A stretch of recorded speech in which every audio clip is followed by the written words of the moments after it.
नमस्कार दोस्तों, आप सभी का स्वागत है हमारे YouTube चैनल शिक्षा सबको में। आप सभी को पता होगा कि मैं आपको NIOS बोर्ड के हाई स्कूल का विज्ञान विषय पढ़ा रही हूँ और आज मैंने जो चैप्टर प्रारंभ कर रखा है उसका नाम है नियंत्रण एवं समन्वय, कंट्रोल एंड कोऑर्डिनेशन, और ये पार्ट 23 है और आज मैं इसका आपको पहला भाग पढ़ा रही हूँ। तो वीडियो को प्रारंभ करने से पहले आप सभी से अनुरोध करूंगी कि यदि आपको हमारी वीडियो समझ में आ रही है तो आप हमारी वीडियो को ज़्यादा से ज़्यादा विद्यार्थियों तक पहुंचाएं। साथ में आपको एक व्हाट्सएप नंबर भी मैं दिखा रही हूँ स्क्रीन पर। इस नंबर पर भी आप हमसे मैसेजेस के द्वारा अपनी क्वेरी पूछ सकते हैं या हमें एक पर्टिकुलर टाइम स्लॉट में हमसे कॉन्टेक्ट भी कर सकते हैं। तो आप मैं बताती हूँ आपको कि तंत्रिका तंत्र एवं अंतःस्रावी ग्रंथियाँ क्या होती है, यानी कि नर्वस सिस्टम और एंडोक्राइन सिस्टम क्या होता है। तो ये हमारा पार्ट 23 है, नियंत्रण एवं समन्वय। तो इसमें मैं आपको बता दूँ कि तंत्रिका तंत्र एवं अंतःस्रावी ग्रंथियाँ क्या होती है। तो क्या आपने कभी सोचा है कि किस प्रकार विभिन्न बॉडी पार्ट्स यानी अंग अपना कार्य सही समय पर एक लयबद्ध तरीके में करते हैं। तो आपने ये सोचा कि वो किस तरीके से करते हैं ये अंग एक किसी भी कार्य को लयबद्ध तरीके से और सही समय पर। तो जो हमारा तंत्रिका तंत्र है एवं अंतःस्रावी तंत्र, दो तंत्र जो हमारे हैं, वह ही ये निश्चित करते हैं कि शरीर नियंत्रित एवं समन्वित ढंग से कार्य करें। तो जो हमारे शरीर के अंदर दो तंत्र पाए जाते हैं, पहला है तंत्रिका तंत्र यानी नर्वस सिस्टम और दूसरा है अंतःस्रावी तंत्र यानी एंडोक्राइन सिस्टम। तो ये दोनों सिस्टम ही निश्चित करते हैं कि हमारा शरीर एक नियंत्रित और समन्वित ढंग से कार्य करे, कंट्रोल्ड और कोऑर्डिनेटेड वे में हमारा शरीर कार्य करे। देखिए, तंत्रिका तंत्र यानी नर्वस सिस्टम में आता है ब्रेन या मस्तिष्क, मेरुरज्जु जिसे स्पाइनल कॉर्ड कहते हैं इंग्लिश में, संवेदी अंग सेंसरी ऑर्गन्स और तंत्रिकाएं यानी नर्व्स। तो तंत्रिका तंत्र में आता है मस्तिष्क यानी ब्रेन, मेरुरज्जु स्पाइनल कॉर्ड, सेंसरी ऑर्गन्स संवेदी अंग और तंत्रिकाएं नर्व्स। और इसी तरीके से अंतःस्रावी तंत्र भी यानी एंडोक्राइन सिस्टम भी अपना कार्य विशेष ग्लैंड्स से स्रावित हार्मोन्स के द्वारा संपादित करता है। तो तंत्रिका आपको पता चल गया कि उसके कौन कौन से अंग उसमें आते हैं, कौन कौन से उसके पार्ट है। इसी तरीके से जो हमारा अंतःस्रावी तंत्र है उसमें भी कुछ विशेष ग्रंथियों से स्रावित हार्मोन्स के द्वारा, अंतःस्रावी तंत्र जो होता है विशेष ग्रंथियों से स्रावित जो सीक्रेशन है, रस है, यानी जिन्हें हम हार्मोन्स कहते हैं, उसके द्वारा यह अपने कार्य को संपादित करता है। जो विशेष ग्रंथियों से स्रावित हार्मोन्स है वो ब्लड में सीधे ही मिलते हैं, यानी उनके लिए कोई ट्यूब्स या नलियाँ नहीं होती हैं। तो शरीर के विभिन्न अंग तंत्रों के संचार के लिए, उनके संगठन एवं समन्वय के लिए तंत्रिका तंत्र और अंतःस्रावी तंत्र मिलकर कार्य करते हैं।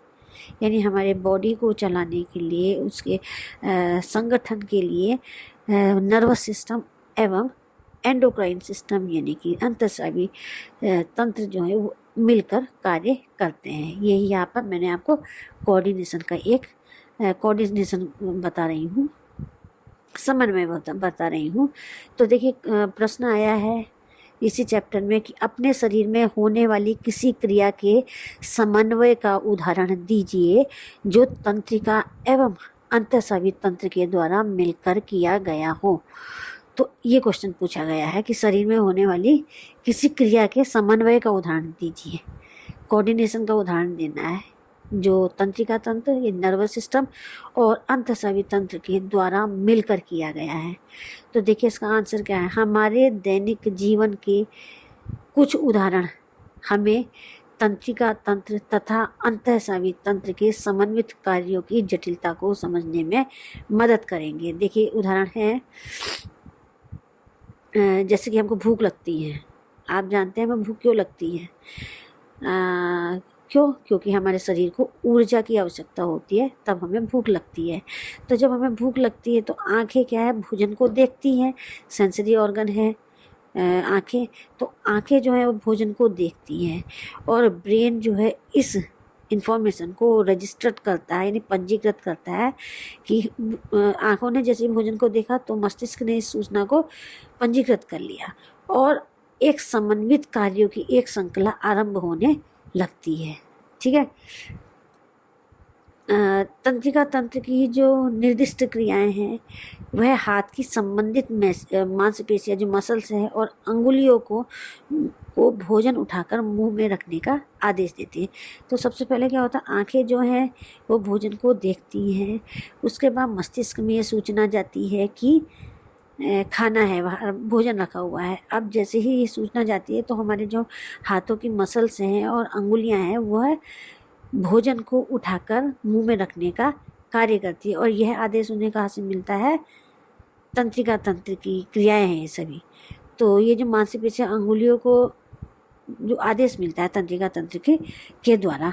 अब देखिए, जब पर्याप्त भोजन कर लिया जाता है, यानी भोजन जब हम खा लेते हैं, तब मस्तिष्क में स्थित एक केंद्र होता है, भूख का केंद्र, तो उसको भरा होने का आभास कराता है। ठीक है। तो यहाँ पर आभास होता है कि हमारा जो पेट है वह भर गया है और व्यक्ति जो है खाना खाना बंद कर देता है। इसके बाद जब खाना खाना बंद कर देता है तो अब भोजन हमारा एलिमेंट्री कीनाल यानी आहार नाल में पहुंचता है डाइजेशन के लिए।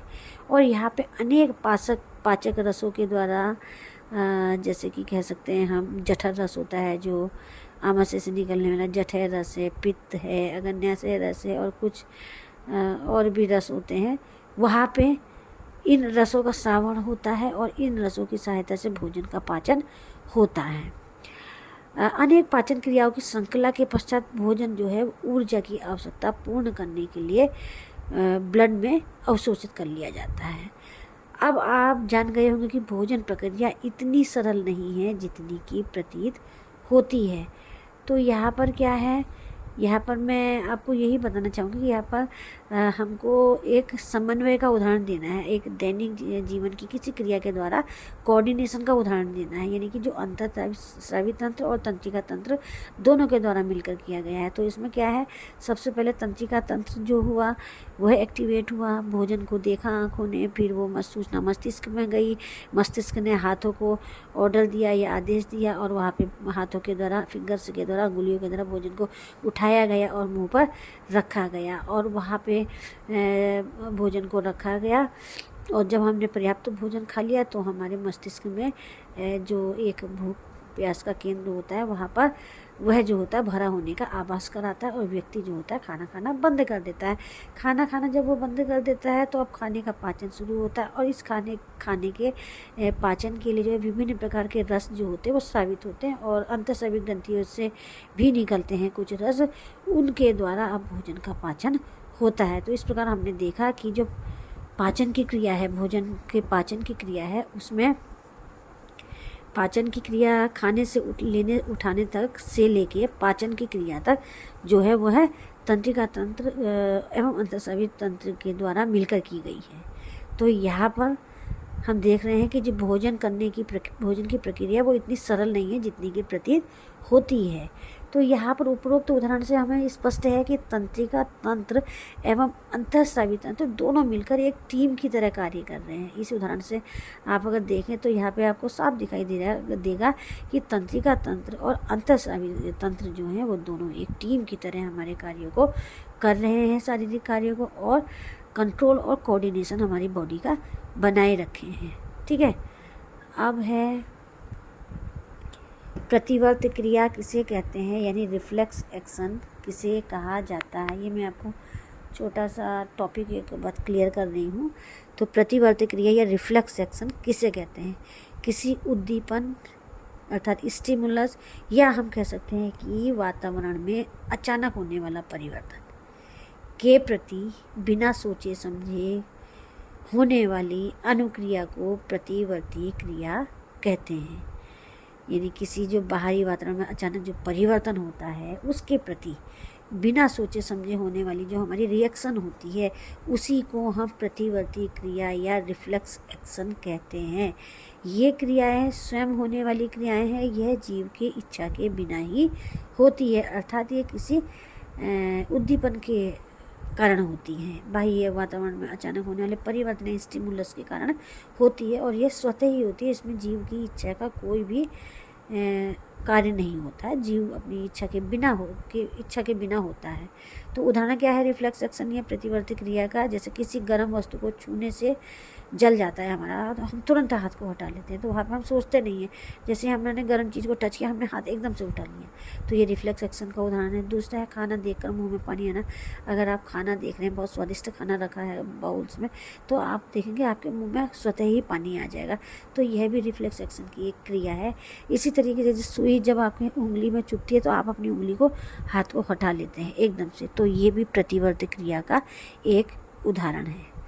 दूसरा है उद्दीपन या स्टिमुलस किसे कहते हैं। तो अभी रिफ्लेक्स एक्शन में आपने पढ़ लिया, तो उद्दीपन भी इसी तरीके से है। देखिए उद्दीपन एक कारक है, यानी कि आसपास के वातावरण में होने वाला परिवर्तन है जो शरीर में प्रतिक्रिया को आरंभ करवाता है। तो स्टिमुलस क्या है? एक कारक है या आसपास के वातावरण में होने वाला एक परिवर्तन है जिसके फलस्वरूप हमारा शरीर जो होता है वो प्रतिक्रिया करता है।